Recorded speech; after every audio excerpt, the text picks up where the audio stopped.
आप लोगों के पास पहले तो एक हाइलाइटर होना चाहिए और वो 3 कलर्स के होने चाहिए। नंबर 2, आपके पास स्टिकी नोट्स होने चाहिए। मार्केट में जाएं, किताबों के ऊपर बेटा, पेन्स के ऊपर, पेंसिलों के ऊपर पैसे खर्च किया करें। ठीक है, ये आपको बहुत कुछ दे सकते हैं और मैंने ऐसे ही पढ़ा। आज मैं थोड़ा सा आपको बताती हूँ कि what is the plan and how to read, ये सारी चीजें ना। ठीक, नंबर 1, आपके पास हाइलाइटर्स होने चाहिए, वो भी 3 कलर्स के होने चाहिए, और घर में हाइलाइटर्स खत्म नहीं करने। नंबर 2, आप लोगों के पास 2 मार्कर्स होने चाहिए। एक कट मार्कर मिलता है, एक कट मार्कर मिलता है, वो आप खरीदेंगे, और एक सिंपल मार्कर मिलता है, वो आप खरीदेंगे। ठीक है, उस कट मार्कर को आपने ऐसे काटना है दरमियान से कि आप एक लाइन लगाओ तो 2 लग जाए। समझ आ गई बात? ये होता है तरीका क्रिटिकल एप्रिसिएशन या क्वेश्चन को शो करने का एग्जामिनर के सामने। ठीक है, एक चीज याद रखिएगा बेटा, जो दिखता है वो बिकता है, ये बिजनेस का रूल है। इसी तरीके से नंबर आपको तब मिलेंगे जब आपका तरीका ठीक होगा, आपका नजर आ रहा होगा कि मैंने ये लिखा है। स्टूडेंट्स की, बहुत सारे स्टूडेंट्स की राइटिंग बहुत छोटी है। नंबर 3, ज्वाइनिंग कोई नहीं लिखेगा, ज्वाइनिंग राइटिंग में मार्क्स कम आते हैं। ठीक, ज्वाइनिंग कोई भी नहीं, अगर किसी की ज्वाइनिंग है और छोटी राइटिंग है, काइंडली अपनी राइटिंग ठीक करें। ठीक है, वहीं से आपका इंप्रेशन सारा खराब हो जाता है। स्टूडेंट ने लिखा होता है, इतना छोटा लिखा होता है कि मुझे जूम करके देखना पड़ता है कि इसमें लिखा क्या हुआ है। वैसे मोबाइल की स्क्रीन वैसी छोटी होती है और बहुत मुश्किल से मैं आप लोगों के टेस्ट चेक कर रही होती हूँ। थोड़ा सा बेटा, और एक चीज याद रखिएगा, वो जो एग्जामिनर वहां पे बैठा होता है ना, उसके पास लाइन लगी होती है हजारों पेपर्स की। जो पेपर उसको लगेगा ना कि ये चेक करना मुश्किल है, वो बस पासिंग नंबर दे के या 2-4 नंबर, 2-4 स्पेलिंग्स की मिस्टेक्स निकाल के ना आपको 8 नंबर दे देगा, अगर उसको आपकी राइटिंग समझ नहीं आ रही तो। ठीक है, या आपका, आप, क्योंकि उसने पेपर चेक करना है, उसको एक पेपर के पैसे मिलते हैं, उसने ये देखना है कि मैं ये 100 पेपर्स चेक करके कितने पैसे कमा सकता हूँ, क्योंकि दुनिया बहुत मटीरियलिस्टिक है भाई। ठीक है, उसने ये नहीं देखना कि स्टूडेंट ने सही लिखा है कि नहीं लिखा। ठीक है, जिसका सही सही नजर आ रहा होता है उसको नंबर मिल जाते हैं, और जिसको सही सही नहीं नजर आ रहा होता उसके नंबर थोड़े आते हैं। ये मेरा एक्सपीरियंस है। मैं स्टूडेंट्स के टेस्ट लेती हूँ और मैं वहीं से असेस कर लेती हूँ स्टूडेंट के इतने नंबर आने हैं। ठीक है, और उसी तरीके से जब एक आते हैं ना, मार्क्स आते हैं हमारी एकेडमी में एनुअल के, ठीक है, तो यकीन जाने उसी तरीके से जो मैंने इमेजिन किया होता है ना, इस स्टूडेंट के सबसे हाईएस्ट मार्क्स आएंगे, इसके सेकंड हाईएस्ट आएंगे, इसके थर्ड, वैसे ही नंबर आ रहे होते हैं। एक मतलब टीचर को पता होता है मेरा स्टूडेंट कितने पानी में है, यहाँ तक कि मुझे ये भी पता होता है इस बच्चे ने होली फेल हो जाना। और ऐसी बात नहीं है कि बेटा मैं निकम्मे बच्चा, निकम्मा तो खैर कोई भी नहीं होता, सब बच्चे दिमाग लेके ही आते हैं। लेकिन क्या होता है कि कुछ स्टूडेंट्स होते हैं जो डे 1 से लेके आखिरी डे तक ना तो राइटिंग स्किल्स अपनी इम्प्रूव करते हैं, ना कुछ और इम्प्रूव करते हैं। उनको मैं दिखा दिखा के एंड पे मेरा बेटा काम पूरा हो जाता है, आगे अब आपने करना है, मैं आपको हैंड ओवर कर दिया, आप मैंने सारा कुछ। ठीक है, एक होता है, 2 चीजें होती है बेटा माइंड में, एक होती है कॉम्पिटेंस, एक होती है परफॉर्मेंस। कॉम्पिटेंस ये है कि मुझे सब कुछ आता है, परफॉर्मेंस ये है मेरे सामने पेपर आया है अब, या मेरा किसी ने इंटरव्यू लिया, बाज़-औक़ात लोग भूल जाते हैं इंटरव्यू में क्या बोलना था, पता होता है चीज आती थी लेकिन गलत लिखाते, मैं गलत परफॉर्म कर रही। अब उस परफॉर्मेंस को स्ट्रॉन्ग बनाने के लिए आपके पास ये सारी चीजें होनी चाहिए। ठीक है, अब यहाँ पे देखें स्टूडेंट का, मैं बेसिकली आपको शो करना चाह रही थी इसका way of writing, check the way, और चेक द वे उसने किस तरीके से इसको एलिब्रेट किया। द पोएम मॉर्निंग सॉन्ग, देखते जाए जरा, इसके अंडरलाइन गौर करें और इसका हाईलाइटिंग गौर करें कि उसने किस तरीके से हाईलाइट किया हुआ है, किस तरह से बड़ा बड़ा करके लिखा, आपको भी मजा आएगा पढ़ने में उसकी असाइनमेंट। ठीक है, the poem Morning Song is called the part of the confessional poetry of Sylvia Plath. It has been written in 1950s. The mode of the poem is that it reflects the personal feelings of Sylvia Plath, also her personal life and her experiences.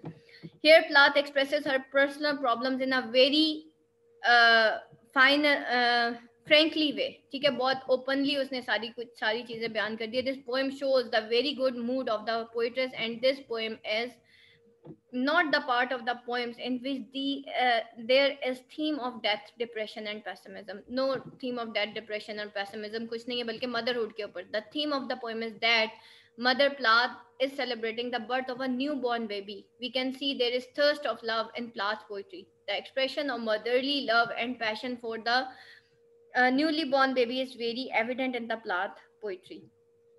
ठीक है, उसने एक ही theme को जो है new born baby, इसको असल में उसने अंडरलाइन किया हुआ, बाकी जो चीजें हैं उसने वैसी अंडरलाइन की है, लेकिन जो मेन थीम है वो न्यू बॉर्न बेबी है, तो उसने उसको हाईलाइट किया हुआ है. This poem is composed in free verse, it does not have a regular metre. उसने ये पैटर्न बता दिया कि भाई ये पैटर्न है पोएम का. The poem has 6 stanzas and each stanza has 3 versus. Normally हम या तो पैटर्न बताते हैं पोएम का, या फिर हम उसका टाइटल और उसकी जस्टिफिकेशन बताते हैं. उसके बाद the fifth stanza begins with the word first stanza begins with the word love, showing the birth of a baby of the poet as she is sharing her experience, emotions and feeling in her poem. Love is shown in the poetry for baby coming into the world. Here the newborn baby is compared to the gold watch. ठीक है, compare करती है वो metaphorically to the gold watch. This या compared metaphorically add कर लीजिएगा compared के साथ. This adjective gold gives the importance to the baby. ठीक है, एडजेक्टिव है ना, गोल्ड वॉच है ना. एडजेक्टिव क्या होता है? इसम सिफ्त को कहते हैं, किसी की खसूसियत बयान करना. तो gold is basically adjective and that is representing the importance of a baby in the life of a women. ठीक है, एक औरत की जिंदगी में एक औरत कंप्लीट ही तब होती है जब अल्लाह उसको औलाद देता है. ठीक है, वो और ज्यादा मतलब that baby is just like the gold to the. And also the word fat is referring to the shape of the new baby. ठीक है, फैट वर्ड जो है, अब देखिए उसने किस तरीके से, fat is also an adjective, gold is also an adjective and main is basically love, और जो कि वो रेफर करता है उसके न्यूबॉर्न बेबी को. Love sets you going like a fat gold watch, कि वो कहती है लव जो है वो तुम्हें सेट करता है going like a fat gold watch. Fat भी एडजेक्टिव, गोल्ड भी एडजेक्टिव, और उसको वो मेटाफोरिकली वॉच कहती है. The midwife slaps the buttocks and foot soles of the baby when he is born. It helps them breathe as they start crying. The cry of baby is mentioned as bald cry. ठीक है, this proves that he is the part of the world now. Bald cry उसको वो show करती है कि अब वो इस दुनिया का part है. The midwife slapped your foot soles and your bald with cry. Also the elements which are mentioned in the poem are called natural elements. मैंने अभी बोला था natural imagery, natural images वो use करती है of which the word is composed, took its place among the elements. Second stanza describe how the arrival of the newborn baby in this world is welcomed and celebrated. Our voices our voices echo magnifying your arrival, new statue in a drafty museum in your nakedness. ये देख रहे हैं कैसे lines लिखनी है, इतनी ही यहाँ पे छोड़े, इतनी ही यहाँ पे छोड़े, बिल्कुल दरमियान में करके आपने लिखना है. कोई कोट आती है ऐसे ही लिखनी है. ठीक है, खुला खुला करके, और इस तरह से लाइन नहीं छोड़नी आप लोगों ने, क्योंकि लाइन छोड़ना जो है ना वो आउट ऑफ द रूल होते हैं. बाज औकात जो है, जो एग्जामिनर्स होते हैं वो फेल भी कर देते हैं कि इसने रूल तोड़ा है. वो कटर किस्म के एग्जामिनर्स होते हैं. लाइन जो छोड़ना है, जब आप वहां पे जाएंगे आपको एग्जामिनेशन शीट मिलेगी ना, वो आपको वहां पे लिखे होते हैं रूल्स. उसमें एक रूल ये होता है कि लाइन छोड़ना अलाउड नहीं है. तो आप लोगों ने ऐसे नहीं करना कि बीच में से लाइन छोड़ दी. बात स्टूडेंट ये भी करते हैं, 3 पेजेस छोड़ देते हैं और आगे से शुरू करते हैं. 3 पेजेस छोड़ने का मतलब ये है कि आगे पेपर सॉल्व ही नहीं है, तो अगले स्टूडेंट्स के क्वेश्चन पे चेक नहीं होते. तो इस तरह की आप लोगों ने कोई भी हरकत नहीं करनी. बहुत स्टूडेंट इस तरह की गलतियां करके आते हैं. These words show the happiness and Joy. The poetess gives us surrounding expression of the situation, that all relatives are gathered and also the parents of the baby cry with joy at the arrival of the baby. Child is described as new statue, which is the source of amusement. The nakedness of baby is compared to statue in a museum. ठीक है, और बच्चा जो है वो क्या है, उसको एक स्टैच्यू कहा जाता है जो कि एक म्यूजियम है. Also relatives and parents are standing around the baby for securing her, and they are looking towards him in surprise and amusement. Here word statue is imagery. Also relatives are standing like walls. In the third stanza there is a comparison of Sylvia's motherhood with the breaking of the cloud in rain. The rain is stated as a mirror which reflects the disappearing of the clouds. The word cloud is the metaphor for mother and reflection and reflect maybe the baby, which is actually the reflection of the mother. Also, the baby belongs to the world. Also, at the time passes and the baby grows, the mother loses the possession of the baby and he grows and develops in his life. He will be the part of the world and will have his own individuality. The vine hands refers that one day he will grow up and mother will soon complete possession over the complete possession over the baby. Here is shown fear and depressed emotion in the plot. Fourth stanza के अंदर वो moth breath की बात करती है to worry as the baby sleeps is express the breath of the baby is drive as the moth breath. ठीक है, वो बच्चे की स्लीप की बात करती है. This comparison shows the speed and regularity of the baby's breath as he sleeps. Moths are characterized by fast and constant movement of their wings and the noctur- nocturnal insects. Sorry, these are small and their wings flickers very fast. Movement of these insects' wings is compared with the rhythm of the breath of the baby at night while sleeping. The breath is expressed as flicking among the flat pink roses. It is referred as the room in which baby is sleeping, that is decorated with the pink baby sleeps. Also, the mother worry and alienation are expressed when she says that she walks to listen to baby's breath and that wakes, sorry, she wakes to listen. Beta ye walks nahi hoga, she wakes to listen to baby's breath and she so, that sound comes in her ears like sound of the sea in these words. A far sea moves in my ear. In the fifth stanza, the poet says, one cry, I stumble from bed, and low, cow heavy and floral.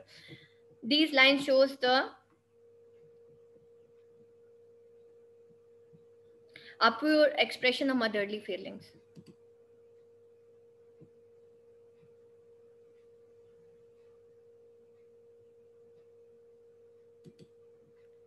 As the baby cries, she stumbles from bed in a clumsy way to the approach the baby. The term cow heavy expresses the feed.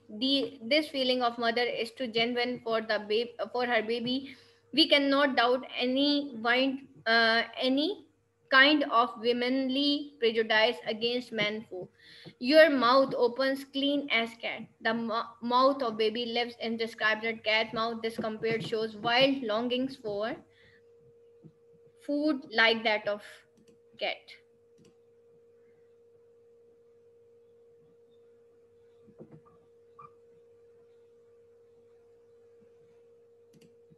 जी बेटा, critical appreciation ये stanza wise मैं आप लोगों को करवा रही हूँ. ठीक है, स्टेंजा वाइज लिखी जा सकती है, कोई ऐसा इशू नहीं है. आप मुझसे एंड पे क्वेश्चन पूछ लीजिएगा. अच्छा जी, सिक्स स्टेंजा के अंदर वही थीम है, इसको आप पढ़ लीजिएगा जो कि राइजिंग लाइक बलून है. ये मैंने आपको सारा बता दिया है. And poem reflect the brighter side of the personality of Sylvia Plath and also her creativity, her poetry complex texture. और फिर वो इमेजरी यूज करती है.